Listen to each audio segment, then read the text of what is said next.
حضرت نوح علیہ السلام کا قصہ اسلامی روایت میں ایک معروف اور اہم ہے۔ یہاں ایک مختصر جائزہ ہے۔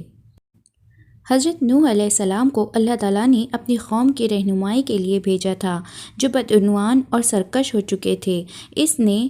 ان کو 950 سال تک تبلیغ کی، انہیں ایک خدا کی عبادت کرنے اور نیک زندگی گزارنے کی دعوت دی۔ آپ نے تقریباً 900 سال تک لوگوں کو اللہ کی طرف بلایا، مگر آپ کے قوم کا جواب یہ تھا کہ آپ بھی ہماری طرح عام آدمی ہیں۔ اگر اللہ کسی کو رسول بھیجتا تو وہ فرشتہ ہوتا، اور اس میں سے صرف 80 لوگوں نے ان کا دین قبول کیا۔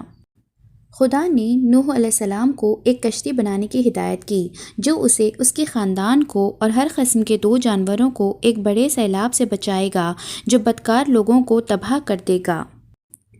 چنانچہ آپ کے لگائے ہوئے ساگوان کے درخت تیار ہو گئے، اور آپ نے ان درختوں کی لکڑیوں سے ایک کشتی بنائی جو 80 گز لمبی اور 50 گز چوڑی تھی، اور اس میں 3 درجے تھے۔ نچلے طبقے میں درندے، پرندے اور حشرات الارض وغیرہ، اور درمیانی طبقے میں چوپائے وغیرہ جانوروں کے لیے، اور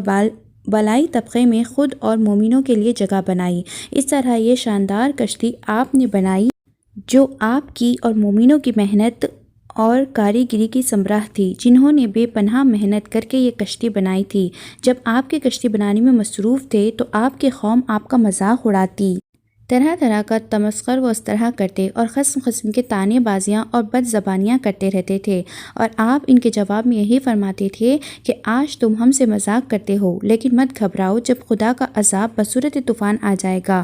تو ہم تمہارا مذاق اڑائیں گے۔ جب طوفان آ گیا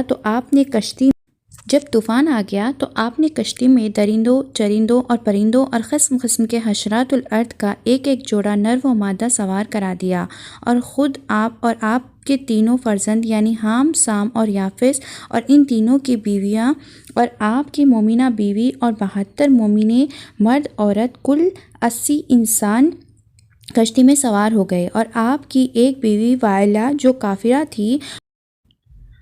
اور آپ کا ایک لڑکا جس کا نام کنعان تھا، یہ دونوں کشتی میں سوار نہیں ہوئے اور طوفان میں غرق ہو گئے۔ طوفان میں کشتی والوں کے سوا ساری قوم اور کل مخلوق غرق ہو کر ہلاک ہو گئی،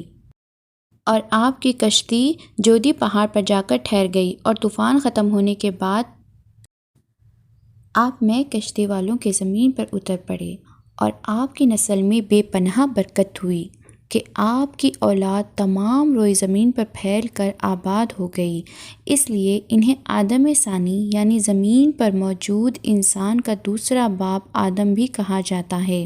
سیلاب کے بعد نوح اور اس کے خاندان نے زمین کو آباد کیا، اور وہ اپنے لوگوں کی رہنمائی کرتا رہا، خدا کے قوانین کو قائم کرتا رہا، اور انہیں زراعت، فن تعمیر اور دیگر ہنر سکھاتا رہا۔ حضرت نوح علیہ السلام کی کہانی اطاعت، صبر اور خدا پر بھروسے کے ساتھ ساتھ نافرمانی اور بغاوت کے